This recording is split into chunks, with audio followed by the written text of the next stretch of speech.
This has been Jared with Stampede Blue, and this is your Indianapolis Colts post-game wrap. The Colts lost today at home to the Tennessee Titans. The final score was 24 to 17, and the Colts fall to 1-2-1. Now, unfortunately, the Colts are going to have a real short memory because they have to play in Denver on Thursday. Um, Ryan Tannehill for the Titans was 17 to 21 for 137 yards with two touchdowns. He sacked three times. The Colts couldn't stop Derrick Henry, 22 carries, 114 yards, and touchdown. Um, and then Matt Ryan, 27 to 37, 356 yards, two touchdowns, interception, was sacked three times. And like I said, if he stopped after touchdowns, he had a pretty good day. But when you fumble the ball and turn it over, they score. You throw an interception, they get points. You're gonna lose games like that when they don't turn the ball over. You notice no interceptions. When they don't turn the ball over, and you do, and you let them score. They're going to lose those games. Jonathan Taylor, 20 carries for 42 yards. I want to point out that I feel like the reps are not being monitored closely enough, and their distribution's not being monitored closely enough. At the end of the first quarter, the Colts are losing, and Jonathan Taylor has six carries for 13 yards. And then at the end of the first half, Nyheim Hines had no touches. So it's pretty apparent to me that while the Colts offense, like, it's got a lot of bells and whistles and moving parts, and they're constantly in motion and shifting, and they're using a jet motion that they never hand the ball off. Whether it's Paris Campbell or Nyheim Hines using that jet motion, they're either handing that ball off downhill or it's a play action pass. And if I'm noticing it, the layman, then that means that that defensive coordinator knows, hey, Malat from Stampede Blue pointed out for you, the Colts use a jet motion on almost every play and never hand the fucking ball off to them, so they don't have to play honest defense and they can just cap for the run and or a play action pass. Then all you really got to do is make sure you stay on the inside of Pittman because they're always running an inside comeback route toward him, trying to get him open outside on the rail. But the problem here is um, the Colts do just enough to stay in games or come back in games. They're coached just well enough that it appears like they're going to be able to do something. But the reality of this is it was just all bad today. Um, Shaq Leonard got hurt. He appeared concussed after colliding with Zaire Franklin. Um, Missed a field goal too. It's just like the problem I've noticed with men is, in addition to being afraid to be the man, they're also afraid to make mistakes, and it deflates the whole team. It's like you hold your breath until a mistake's made, and then once that big mistake's made, it's like the whole team falls apart. It's like you're all on pins and needles, waiting to fail. And instead of understanding that you're gonna fail, and I was telling my therapist this past week that life is ultimately going from one small failure to another, one small mistake to another, without trying to, hurt yourself, right? And so that's where I feel like the Colts are, is that they're in a space where they're doing just enough and that nobody got majorly injured, right? But it's like, what would you give to be winning these division games, right? What would you give? Anything? You know what I mean? Like, obviously, you love Shaq. You love Shaq. You wish you had him out there. He's an effective tackler when he's out there, right? But would you just have him out off the field for another week? Have that defense that was like third in the league against a run this week against a division team at home? Would you just left it like it was? Because see, that's the kind of thing I ought to think about. Is you want to let a sleeping dog lie, right? So you want to feed the hot hand, right?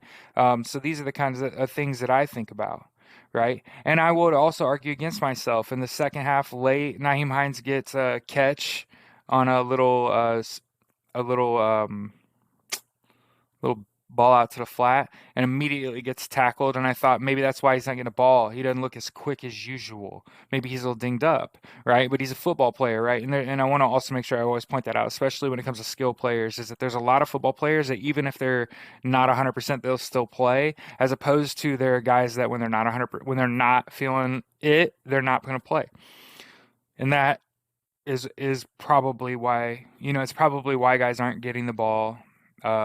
Is somebody, you go in thinking you got this game plan, and I don't know. Maybe it's the new right guard. Maybe it's the offensive line underperforming. Or maybe it's a defense with like seven Pro Bowlers that added two Pro Bowlers and Yannick Ngakoue. um, uh, and Stephon Gilmore, and then they haven't quite been. You know what I mean? Like that. Those players been a lift, right? Are they Pro Bowler number 8 and 9 for this defense, or does this defense fail to stop Derrick Henry and then allow Robert Woods to score what would ultimately be the game deciding touchdown, right?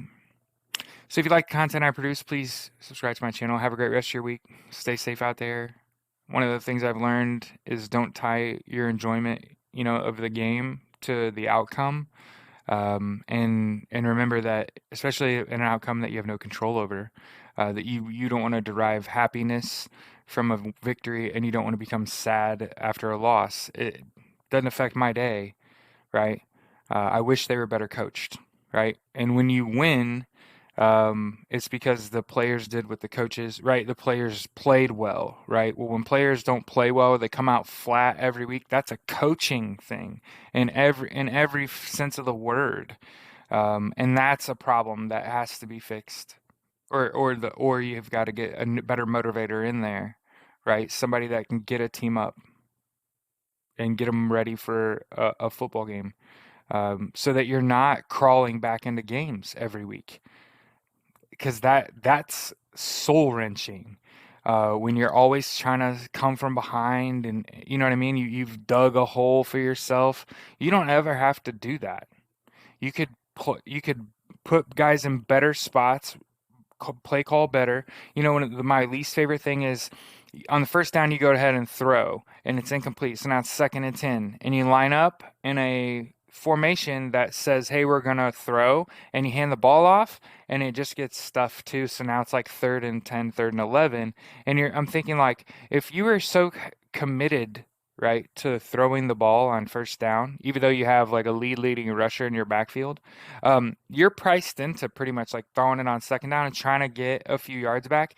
Because if I'm a defensive coordinator and it's 2nd and long, I want to send pressure, which means extra guys, which means I'm probably a little better against the run. So do you see how, if, for example, if I'm coaching against the Colts, I'm kicking the Colts' ass because the Colts will hand a ball off on 2nd and long. Well, I'm stuffing that run. That's 3rd and long every now and every down, every series you get. I'm in 3rd and long against you, and you're not very good. No teams are terribly good at 3rd and long situations.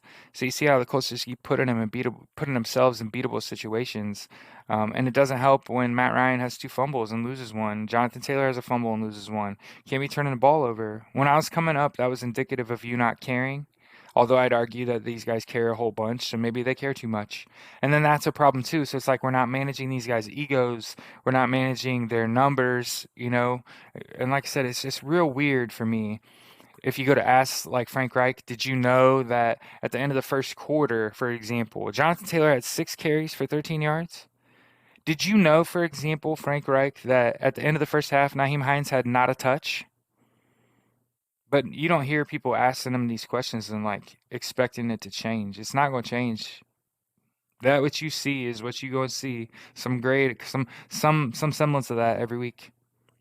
So buckle up. This has been Jared with Stampede Blues, your Indianapolis Colts post game wrap. I'll see you after Thursday's game. Big Colts game in Denver. Go Colts.